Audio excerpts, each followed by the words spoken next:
Bienvenue à cette édition, les titres c'est tout de suite. Constitution du bureau de l'Assemblée nationale, le vote se poursuit à l'heure actuelle. Nous serons en direct avec nos reporters déjà sur les lieux pour nous faire vivre les temps forts de l'élection des membres du bureau. Après avoir boudé l'hémicycle, Aminata Touré s'explique. La tête de liste nationale de Benno Bokk Yakaar aux dernières élections législatives désapprouve le choix porté sur Amadou Mame Diop et évoque des critères familiaux au détriment du mérite militaire. L'avenir d'Aminata Touré au sein de l'APR, une question qui se pose avec acuité au lendemain de la rentrée houleuse de la 14e législature.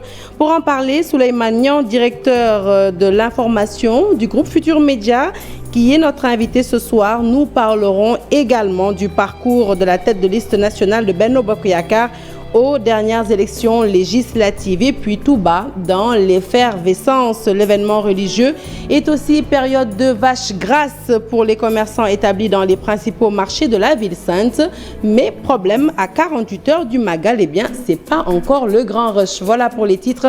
Le développement, c'est tout de suite.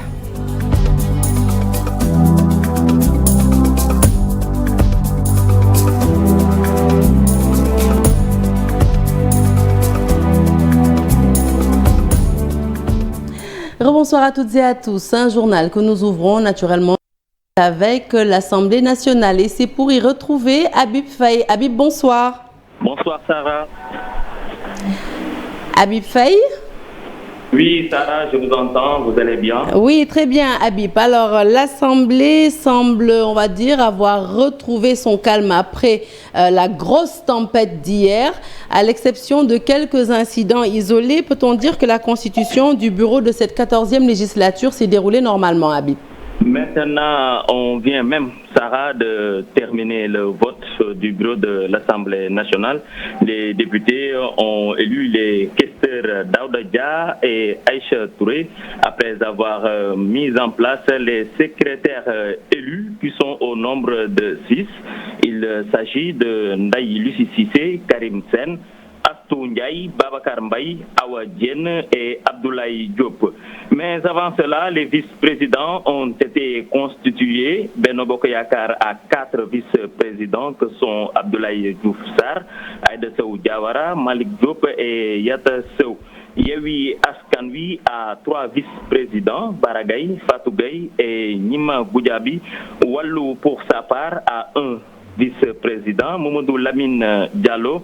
Dire aussi que pendant le vote de ces 8 vice-présidents, une bataille verbale s'est éclatée suite au vote par procuration de Aminata Mimi Touré, tête de liste de la coalition présidentielle lors des législatives. Le camp de l'opposition a imposé même son refus catégorique à Farba Ngom qui voulait introduire l'enveloppe dans l'urne. Il s'est d'abord heurté à Barthélémy Diaz avant d'en découdre à Guy Marius Sagna qui a ensuite confisqué la caisse qui sert d'urne. Les échanges étaient houleux, Sarah Cissé, et suite à des négociations, le député Guy Marius Sagna a remis l'urne à sa place et le vote s'est poursuivi. Farba Ngom, pour sa part, a indiqué de voter par procuration pour Aminata Mimi Touré. Pour rappel aussi, ce matin, une longue pause a été observée. La question de l'incompatibilité a été à l'origine. Les deux camps rivaux se sont encore affrontés. Un accord sur le calcul est trouvé, mais le dispatching posait toujours problème, d'où la convocation de la conférence des présidents. Bref, c'est ce que nous pouvons noter pour le moment, Sarah Cissé. Merci beaucoup Habib Faye pour ce compte-rendu en direct de l'Assemblée nationale. Souleymane Niang, alors on vient d'entendre ensemble, le bureau a été finalement constitué, à part quelques incidents isolés. On va s'arrêter encore sur ces incidents. On peut dire que c'est suite et pas fin du quiproquo finalement entre Aminata Touré et ses camarades du parti. Aujourd'hui encore, Farba Ngom a tenté de voter par procuration à sa place, mais c'était sans compter, on va dire, la ténacité des députés de l'opposition. Jusqu'à quand va-t-on avoir droit à ce spectacle, Souleymane? Bonsoir Sarah, on aura droit à ce spectacle jusqu'à ce que les forces s'équilibrent, disons, au plan politique, parce qu'il me semble que ce qui s'est passé entre hier et aujourd'hui, c'est un rapport de force qui s'est établi sur la base de la nouvelle configuration de l'Assemblée nationale qui est inédite, avec 2 camps à presque égalité entre l'opposition et la majorité, et chacun a voulu définir son périmètre, tracer les limites, et notamment l'opposition qui marque son territoire de façon tout à fait littérale, à force de bras. C'est la force des arguments qui a cédé la place à l'argument de la force. Mais vous avez remarqué qu'entre hier et aujourd'hui, la sérénité s'est installée progressivement, comme s'il y avait un effet d'apprentissage pour les nouveaux députés, les nouveaux élus qui n'ont pas l'habitude et qui se cherchent, qui s'installent progressivement et qui s'habituent à la solennité, à toute la lourdeur de la tâche qui leur est confiée. Alors, je pense que cela va continuer aussi tant que nous avons ce camembert qui est la loi organique portant le règlement intérieur de l'Assemblée nationale. Quoi qu'en disent les exégètes plus ou moins partisans d'ailleurs, ce texte quand même mériterait d'être mis à jour. Parce que, vous l'avez vu, les gens se sont engouffrés dans toutes les failles qu'il y a dans ce texte. Personne ne sait qui a raison sur la question des incompatibilités. Personne ne sait qui a raison sur la question de la délégation de vote. Est-ce que Mimi Touré a un droit de rétraction après avoir donné sa procuration, signé sa procuration? Dans quelles conditions peut-elle se rétracter? Est-ce qu'elle doit le faire oralement? Est-ce qu'elle doit l'écrire? Est-ce que la signature électronique fait foi? Est-ce qu'elle peut écrire par voie électronique et se rétracter ou retirer le mandat qui a été donné à un de ses collègues de sa majorité? Et tout ça, l'enjeu est extrêmement important. Une voix de moins dans chacun des camps a une conséquence extrêmement significative sur le rapport de force d'abord et sur les conséquences politiques que cela peut avoir à l'Assemblée nationale. Alors, on poursuit toujours avec l'avenir d'Aminata Touré au sein de Benno Bokk Yakaar, parce qu'il faut aussi l'évoquer quand on sait qu'elle qualifie la nomination de Amadou Mame Diop comme une injustice et qu'elle se dit déterminée à combattre l'injustice. Alors, quel est l'avenir de Aminata Touré selon vous dans la coalition Benno Bokk Yakaar, au sein du parti APR en tout cas? La question subséquente et le début de réponse, c'est jusqu'où Aminata Touré est prête à aller dans son bras de fer avec sa propre majorité. Ira-t-elle jusqu'à la rupture totale avec toutes les conséquences politiques que cela peut avoir? Et restera-t-elle dans le giron tout en continuant à se battre pour ses principes, ses valeurs et contre ce qu'elle considère comme un abus déjà de pouvoir et une sorte d'usurpation de fonction du président actuel? Quoi qu'il en soit, l'avenir de Aminata Touré, aujourd'hui, elle est à la croisée des chemins. Elle a beaucoup de choix à faire. Aminata Touré, c'est une candidate potentielle, on l'a dit depuis plusieurs mois, à la présidentielle de 2024. Peut-elle le faire en dehors du giron? Aminata Touré, c'est quand même une personnalité qui compte dans son camp politique, même si, comme le disent certains, elle n'a pas une base électorale identifiable et significative qui pourrait lui donner. Mais elle compte. Elle a mené la campagne et ce n'était pas la première fois. Elle a occupé des fonctions extrêmement importantes et elle doit manœuvrer très très serré pour vraiment ménager le chou et la chèvre. C'est-à-dire continuer à entretenir l'espoir d'une carrière qui va largement au-delà de ce qu'elle vit actuellement, tout en restant dans un camp politique bien ancré avec ses soutiens au sein de ce camp et en ayant quand même un point d'ancrage. Parce que ce qu'il faut craindre pour Aminata Touré, c'est qu'elle sorte de son giron et qu'elle soit un électron libre qui n'a pas de point d'ancrage ni dans la majorité ni dans l'opposition. Et à partir de ce moment, ça peut être assez risque et péril. Donc aujourd'hui, comme on dirait en wolof, dafa nekk ci guddi bu bët setagul. Donc elle est à la croisée des chemins et elle doit bien réfléchir à ce qu'elle va faire. En attendant, elle peut capitaliser sur la victimisation, peut-être pas capitaliser, mais elle peut bien manœuvrer pour tirer les gains de la victimisation habituelle par lesquelles passent les autorités politiques qui ont un destin en général national. On l'a vu avec d'autres personnalités qui ont dû manger leur pain noir avant d'avoir de tirer un peu les marrons du feu. Est-ce qu'elle va tenter d'avoir cette démarche? Je n'ai pas de conseil à lui donner, mais bien évidemment, c'est une option qui est sur la table. L'autre option étant de couper les amarres, comme on dit, et de tenter sa chance en sachant que d'ici 2024, il reste très peu de temps relativement à l'échelle historique de notre histoire politique nationale. Alors, dernière question, vous l'avez dit tout à l'heure, la sérénité semble revenir au niveau de l'hémicycle et heureusement, on espère qu'elle va revenir, cette sérénité, parce que les Sénégalais ont assisté hier, mais vraiment déçus, consternés par la tension qui a prévalu lors de cette rentrée de la 14e législature. À ce rythme, quand on sait les caractères assez trempés qu'il y a de part et d'autre, des députés qui ne rechignent pas à se regarder vraiment en chien de faïence, on pourrait quand même se poser la question à savoir à ce rythme où est-ce qu'on va, surtout qu'on sait que dans quelques 2 semaines, il y a quand même des échéances assez importantes, à savoir par exemple le vote de la loi des finances qui s'achemine. Exactement, parce que la session unique ordinaire s'ouvre dans la première quinzaine du mois d'octobre pour se terminer dans la deuxième quinzaine du mois de juin de l'année N+1.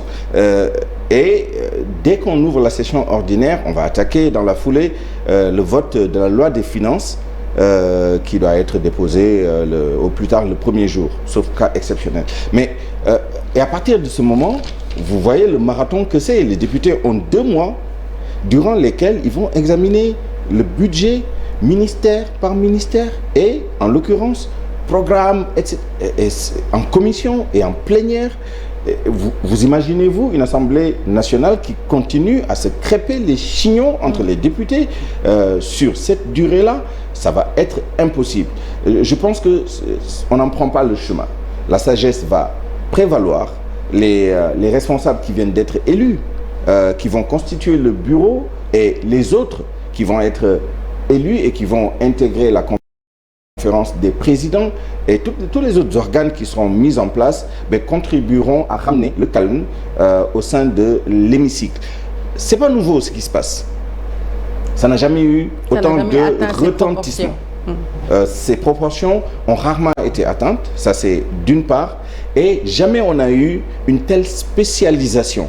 Vous rendez-vous compte, quand vous regardez la scénographie un peu de ce qui se passe, vous avez des députés qui sont spécialisés dans les activités physiques, qui sont encadrés, comme qui dirait, par des maîtres d'œuvre qui sont là, qui les aiguillonnent vers tel ou tel acte. Vous avez des femmes qui se spécialisent dans des joutes verbales, avec plus ou moins de tenue dans les propos, et cela, c'est ça le danger. C'est-à-dire, vous avez une perdition. Chaque député, il n'y a pas de... Alors, la loi est très claire. Tout mandat impératif est nul.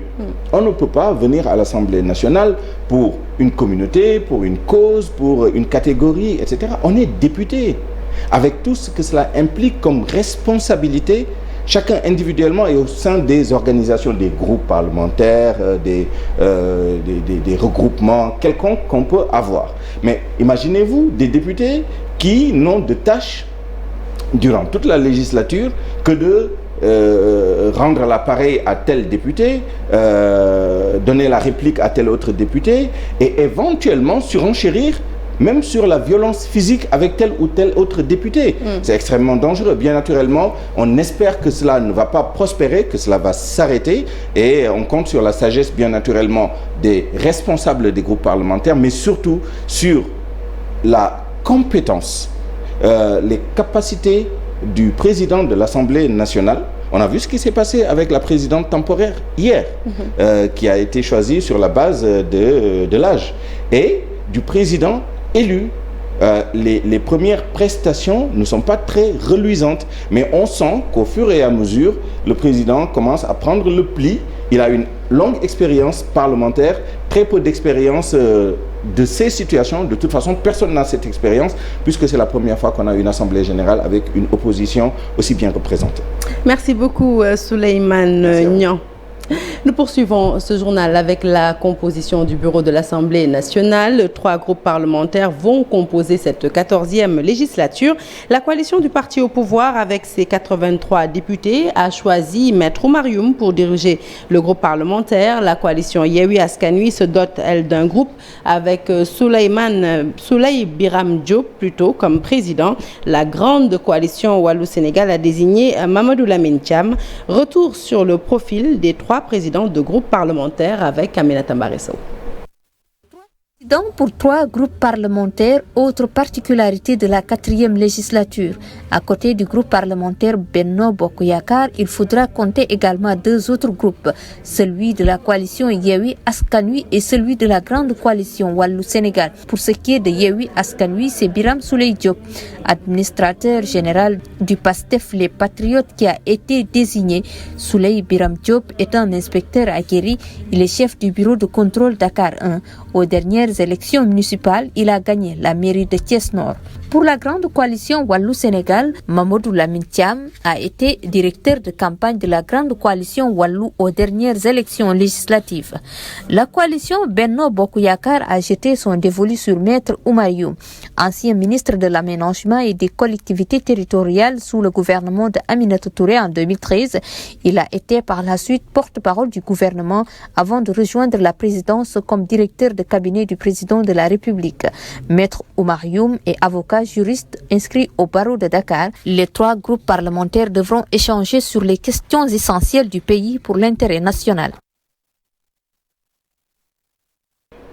Après avoir boycotté le vote hier, Aminata Touré lève un coin du voile sur sa démarche. La tête de liste nationale de Benno Bokk Yakaar aux dernières législatives n'a pas approuvé le choix porté sur Amadou Mame Diop pour diriger l'institution parlementaire. Elle parle d'un choix guidé par des critères familiaux au détriment du mérite militant. Nous l'écoutons avec nos confrères de Radio France Internationale.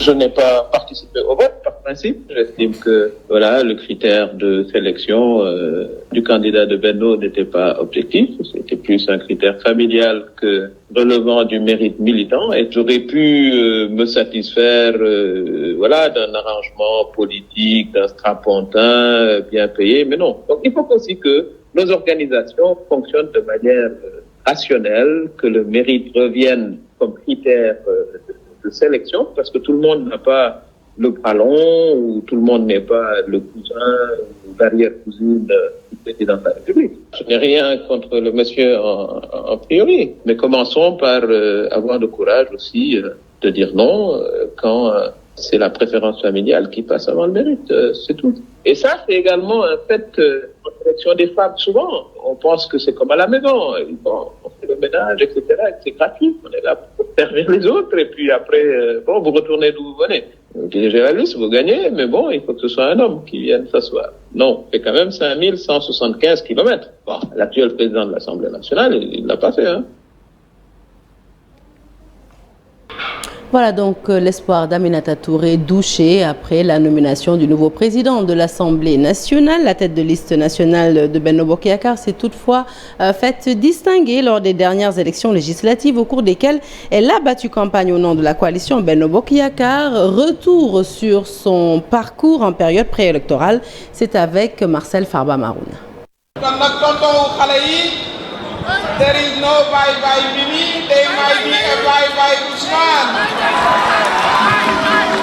Celui qui n'a pas atteint l'autre rive ne doit pas se moquer de celui qui se noie. Quelques mois après l'invalidation de la liste des titulaires de Yewwi Askan Wi en vue des législatives, ce dicton colle parfaitement à la situation que vit présentement Aminata Touré, tête de liste de la coalition Benno Bokk Yakaar. Seule femme à détenir ce statut durant cette période, l'ancien ministre de la Justice a tout de même tenu la dragée haute durant la campagne électorale. Entre caravanes, entretiens avec les chefs religieux et visites de proximité, Mimi Touré a été sur tous les fronts sur le terrain, dans le nord et l'est du pays et même dans le sud, fief de l'opposition, représentée par Yewwi Askan Wi. Elle n'a eu de cesse de défendre le bilan du chef de l'État, notamment en Casamance, non sans manquer de promettre une majorité confortable à l'Assemblée nationale. Cette dernière ne sera pas si confortable. Au final, sa campagne électorale est également marquée par ce passage à Dagana, fief, cette fois d'Oumar Sarr, son ex-époux, à qui elle s'adressera en ces termes, Monsieur le ministre Oumar Sarr, Bayou Dior, du nom de leur fille aînée. Dans cette ville du nord du Sénégal, l'on apercevra aussi à ses côtés le président fraîchement élu de l'Assemblée nationale, Amadou Dan Diop. Enfin, comment ne pas se souvenir de ce cri de victoire quelques heures après le scrutin du 31 juillet 2022. L'ancien Premier ministre annoncera une majorité de Benno Bokk Yakaar dans 30 départements sur les 46 que compte le Sénégal, en plus de 3 zones de la diaspora que sont l'Afrique de l'Est, du Nord et l'Afrique centrale. Après tant de batailles, comme elle sait si bien les mener, l'on a ainsi envie de dire à notre tour tout ça pour ça. Président Macky Sall est un président très social. L'ancienne Premier ministre qui a donc boudé hier le vote lors de la rentrée de la 14e législature. Son attitude a été analysée par 2 dames. Alors l'une est activiste, il s'agit de Nina Penda Faye, l'autre Penda Seck Diouf est membre de la société civile et toutes deux s'accordent à dire que le Sénégal perd l'occasion de voir pour la première fois une femme présider l'hémicycle. Abdoulaye Diop. Tête de la coalition Benno Bokk Yakaar lors des élections législatives, Mimi Touré est écartée du perchoir pour la présidence de l'Assemblée nationale à la surprise générale. L'ancienne première ministre a boudé hier la séance d'installation du président de l'Assemblée nationale et est rentrée chez elle sans voter. Alors, Mimi est-elle humiliée par le président de la République ? Mimi Touré elle n'a qu'à bouder parce que ñun ñoom seen camp la concerné xëy na lool moom la concerné. bon man pour man waru ko parce que tôt ou tard aussi dañuy gisewaat. nit boo amee fulla noo ngay def ku la toroxal benn yoon ñaari yoon boo amee fulla laa wax de da ngay dem uti leneen nga bàyyi ko noonu. Mimi Touré kay moom kay gis ngeen ko de Mimi Touré li mu waroon def lii waroon na ko def bu yàgg dafa yàgg on l'a ridiculisé maintes reprises maintes fois. La journaliste Nina Penda Faye n'est pas d'accord sur le choix porté sur Amadou Mame Diop, car Mimi Touré a fait le travail sur le terrain. Parce que quand il faut aller au charbon, Dr Aminata Touré a été au charbon. Quand il faut être le punching ball sur qui tout le monde tape, Dr Aminata Touré a accepté d'être le punching ball. Quand il fallait prendre des responsabilités que personne n'a voulu prendre, elle les a prises avec ses convictions, avec le respect de la parole donnée. Et écoutez, peut-être que c'est une manière de dire après tout, on continue à l'utiliser pour avoir ce qu'on veut. Le Sénégal rate ainsi l'occasion d'avoir une femme à la tête de l'Assemblée nationale. Les femmes peuvent accéder à ces instances et participer et exercer carrément leur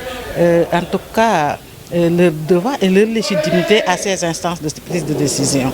C'était ça. Et ça aurait été la première fois qu'une femme soit à cette haute stature. La présidente de l'Assemblée nationale aurait été vraiment, tout le monde aurait applaudi, particulièrement nous les femmes, on aurait vraiment applaudi. Mimi Touré a été ministre de la Justice, première ministre, présidente du Conseil économique, social et environnemental. À 2 reprises, elle a été démise de ses fonctions, même si elle trouve les moyens de revenir au devant de la scène politique. La rentrée de la 14e législature émaillée de violences physiques et verbales, une scène digne d'un combat de boxe entre certains députés du pouvoir et de l'opposition. Entre injures et bagarres, les gendarmes ont été contraints d'envahir l'hémicycle pour calmer les esprits visiblement hors contrôle. Une situation qui n'honore point la 2e institution de l'État. Les Sénégalais longtemps démarché pour intégrer le concept de rupture dans la pratique parlementaire. En attendez bien moins. Les urgences sont ailleurs que dans la défense d'intérêts crypto-personnels. Le commentaire est signé Daniel Diouf.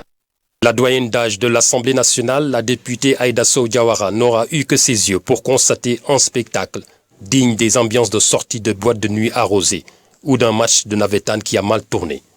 Des agissements qui renvoient à des comportements tels d'individus éméchés, disjonctés littéralement sous le coup de l'ivresse. Sinon, comment comprendre que la représentation nationale soit plongée des heures durant dans un chaos organisationnel déconcertant et bien pire, dans une situation honteuse, déshonorable, des comportements qui n'honorent point notre hémicycle. Voilà qu'un député a arraché le micro du pupitre des orateurs. Des députés ont parlé comme des chargés. Des tables ont été endommagées, d'autres transformées en marchepieds. Des bouteilles d'eau, enfin on espère, mais en tout cas des bouteilles ont fusé de partout, des perruques arrachées, des bulletins de vote jetés au sol. Et quoi encore? Est-ce cela la rupture tant scandée et vendue aux Sénégalais durant toute la campagne des législatives par des candidats à la députation, plus pétris de talent de gladiateurs que de vertus d'honorables représentants du peuple? Ce spectacle, plus habituel dans l'arène, a fini de ternir l'image de notre Assemblée nationale et de dévêtir l'institution de sa tunique d'espace de civilisé. Ce 12 septembre 2022, cet espace a été sauvagement réduit à l'état de nature.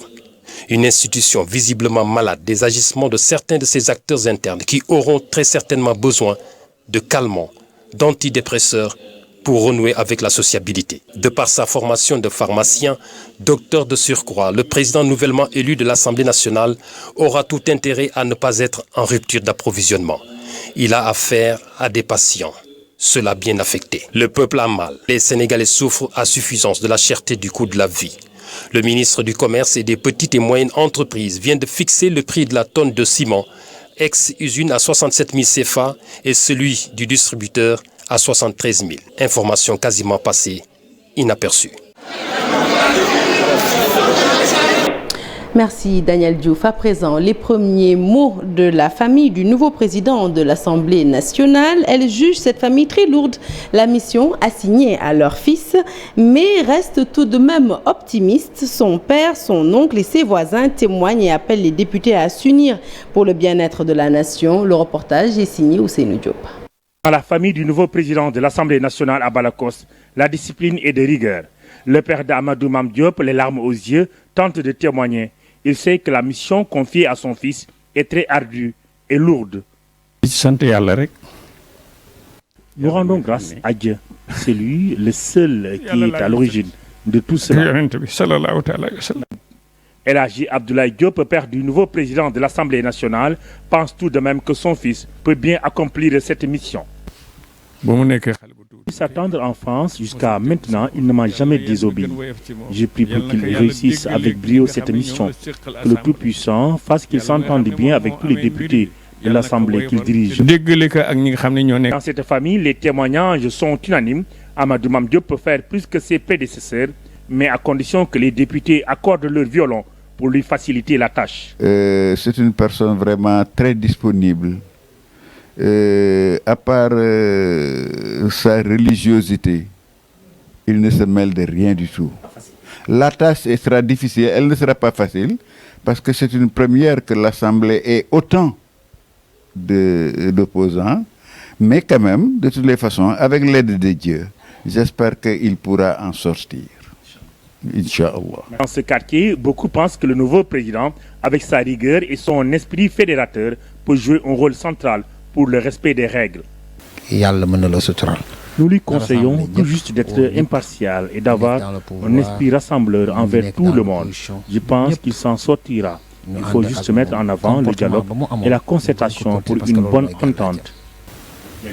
À Saint-Louis, si certains Sénégalais pensent que la tâche ne sera pas facile pour Amadou Mame Diop, sa famille, elle, reste optimiste. Pour certains, Amadou Mame Diop, connu pour sa rigueur dans le travail, ne va pas tolérer le comportement de certains députés perturbateurs. Inculquer aux jeunes des valeurs cardinales, mais aussi et surtout les sensibiliser sur les dérives notées dans notre société, c'est le but de Camp Dara, initié par l'Association des élèves et étudiants musulmans du Sénégal. Ses membres veulent aboutir à une rupture de comportement chez les jeunes et adultes dans un pays où chacun semble faire ce que bon lui semble. Issa Babacar Diédhiou est le président de l'AMS. Ses propos sont recueillis par Ousseynou Diop. Le camp d'ara de cette année s'est tenu dans un contexte très particulier. En réalité, c'est un contexte dans lequel on sent une dépravation des mœurs. On sent à un certain moment l'effritement de certaines valeurs que nous avons connues traditionnellement au niveau du Sénégal. Nous nous sommes dit qu'aujourd'hui, le moment est venu pour qu'on puisse appeler la jeunesse sénégalaise à beaucoup plus de retenue par rapport à certaines dérives que nous constatons au niveau de la société. Mais aussi c'est l'occasion de regrouper l'ensemble de la jeunesse sénégalaise, leur conscientiser, leur appeler au retour à la source traditionnelle, ces valeurs que nous avons connues auparavant par rapport à la société sénégalaise, telles que l'honneur, telles que donc la véracité, donc telle que donc être enraciné par rapport aux valeurs traditionnelles, donc pour ne pas être détourné donc par les valeurs donc contemporaines. L'AMS est une association qui regroupe les élèves et les étudiants. Et conscient de cet état de fait, nous nous sommes dit que puisque c'est l'association qui regroupe les élèves et les étudiants, l'on ne saurait négliger l'aspect pédagogique en réalité. Car d'une part, cela nous permet en réalité donc, de gagner la confiance de nos parents. L'Association des animateurs culturels et des conseillers aux affaires culturelles a organisé un panel intitulé « La diplomatie culturelle, nouveau modèle, perspective et prospective ». Il s'agit pour ces acteurs culturels de réfléchir sur la manière de contribuer à la vulgarisation de la notion de diplomatie culturelle dans le but de son renforcement au Sénégal. Et ce panel était animé par des experts et acteurs de la diplomatie. Le compte-rendu est signé Ibou Diouf et les images sont de Pape Sangone Mbaye. Et la question que moi je voudrais poser. Poser des questions, échanger entre professionnels de la culture, l'idée est de réfléchir sur un cadre pour concevoir une nouvelle façon de vendre le Sénégal. L'Association des animateurs et conseillers aux affaires culturelles pense qu'il est nécessaire de repenser la diplomatie culturelle du Sénégal à l'heure de la mondialisation. Il faut tout reformuler. Il faudrait, encore une fois, un cadre tout à fait nouveau où les promoteurs privés, la main dans la main avec les conseillers qui représentent le ministère de la Culture, puissent concevoir une nouvelle façon de vendre le Sénégal. Maintenant, c'est aux concernés de formuler quelque chose de nouveau, d'où la nécessité de tenir plusieurs réunions, dans lesquelles d'ailleurs l'association des animateurs culturels peut jouer un rôle très important. L'Association des animateurs et conseillers aux affaires culturelles veut aussi contribuer à la vulgarisation de la notion de la diplomatie culturelle au Sénégal, tout en fournissant des recommandations. Dans une ère nouvelle, tout ce qui a été disparaît. Donc il faut des hommes nouveaux. Il faut des hommes nouveaux, aussi bien au niveau des structures étatiques qu'au niveau du secteur privé. Il faut des hommes nouveaux. Il faudrait encore une fois, j'insiste, trouver une nouvelle formule. Nous sommes dans une ère nouvelle. Tout ce qui a été disparaît. Donc il faut des hommes nouveaux. Il faut des hommes nouveaux. L'Association des animateurs et conseillers aux affaires culturelles estime qu'il est nécessaire de repenser cette diplomatie culturelle. Ces acteurs de la culture estiment aussi que les organisations publiques, les médias, les associations et les citoyens doivent s'impliquer davantage dans une démarche visant à défendre l'image de marque du Sénégal. Actualité sportive et de trois éditions de suite que la Gambie et le Sénégal se rencontrent en finale du tournoi de l'UFOA. Cette fois-ci, il tenait à cœur aux Lionceaux de gagner cette rencontre, surtout après avoir perdu il y a 2 ans au Sénégal. Samba Diallo, encore décisif, a permis au Sénégal de l'emporter face aux Scorpions. Un tournoi qui se termine en beauté pour les U20 après leur qualification à la prochaine CAN de la catégorie. Le compte-rendu est signé Mamfatou Ndoye, Hamza Diallo.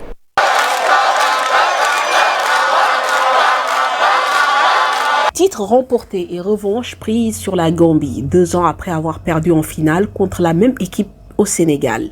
Malgré une entame de match timide, voire difficile, les Lionceaux ont su marquer dans leur temps fort en seconde période. Sur le premier match, ils ont joué avec un 4-4-2. Mais sur le deuxième match, ils ont joué avec 3-5-2. Donc ça a évolué quand même. Après, j'ai étudié le match petit à petit. Après, j'ai donné des consignes aux joueurs. C'est au fil des minutes après que l'équipe a commencé à prendre conscience, a pris place. Après, on a commencé à bien récupérer les ballons, à les empêcher à développer leur jeu. En deuxième période, on a très bien entamé la deuxième période. Après, les changements aussi ont apporté beaucoup de bien, un peu d'agressivité. Et on a récupéré le milieu de terrain, on a gagné les duels. Ça nous a permis de jouer sur des transitions rapides, ce qui a fait qu'on a créé 2 situations ou 3 situations pour marquer le but. C'est Samba Diallo qui a décompté la situation. Et lui d'ailleurs, homme du match, meilleur joueur, meilleur buteur du tournoi UFOA A. Les joueurs se disent heureux car le double objectif est atteint. C'est que match au début c'était un peu compliqué ndax milieu terrain dafa xawone genre dañ leen bayiwon ñu jouer ak bal bi mais après ñom genre bañ défé deuxième mi-temps coach bi mu né dafa manqué won agressivité quoi tu vois et après nak bañ duggé après coach bi ci consigne mais ñu pour ñu danser milieu terrain marquage ak yoy. Premier mi-temps nous avons souffert franchement on a souffert mais bañ ñëwé deuxième mi-temps ñun ñu téye bal bi garder xamni buñ téyé bal bi dinañu am dara si lañ duggal après ñu gérer suñu match ñu gagner yalla may ñu ndam. Alhamdulillah Au début, ça a été dur, mais alhamdoulilah, Dieu merci. Comme li ñuy wax rek lii du loo xamante ne ni lu bees la ci man parce que compétition bi maîtriser naa ko yàgg naa ko jouer gagné naa ko en U17 gagné ko tamit U20 c'est pas la première fois. Non, j'ai perdu des finales mais c'était en club, mais en équipe nationale c'est mon premier trophée. Ouais, je suis très heureux. Pour Malick Daf et son staff, le travail ne vient que de commencer, car désormais il faut préparer la CAN Junior avec en perspective une qualification à la Coupe du Monde. Et puis désigné comme chef de délégation de l'équipe du Sénégal U20, Amara Traoré se félicite de la bonne organisation du tournoi à Nouakchott avec, dit-il, 0 couac. Il salue la performance de l'ensemble des joueurs et du staff. Tout au long de la compétition, les joueurs sont montés en puissance. Et face à la Gambie, ils ont su faire la différence. Amara Traoré, chef de délégation, que nous retrouvons tout de suite, toujours au micro de Mamfatou Ndoye et Hamza Diallo. C'est le satisfait qui prime parce que bon, on a atteint l'objectif. Il y avait un premier objectif qui était de se qualifier pour la CAN. Et le deuxième objectif, c'est la coupe qui était là, sur le gâteau. Et c'est la revanche il y a 2 ans. La Gambie a fait un très bon tournoi. Ça veut dire que le Sénégal aussi a su élever son niveau de jeu. Les garçons ont monté en puissance match après match. Vous savez, le Manco, tout ça c'est la dynamique du Manco. Le Manco et l'animation de la dynamique du Manco qui est en marche. Les locaux viennent de se qualifier. L'équipe a gagné la CAN. Aujourd'hui, l'équipe féminine est qualifiée aussi. L'équipe U20 vient de se qualifier et de gagner et d'être champion zonal. Maintenant, il reste l'équipe cadette qui va revenir dans 20 jours. On va tout faire aussi pour se qualifier. Donc tout ça, et nous remercions aussi la communauté sénégalaise. Fin de ce journal, merci de l'avoir suivi. L'actualité se poursuit sur toutes nos plateformes digitales. Alors tout de suite après moi, vous retrouverez la grande Binta Diallo dans Soir d'Info. Elle reçoit tout de suite Monsieur Pascal Oudiane, sociologue de profession, et un peu plus tard, le journal du Magal en direct de Touba avec les équipes de la TFM déployées sur place. Excellente suite de programme sur la télévision Futur Média. Restez avec nous.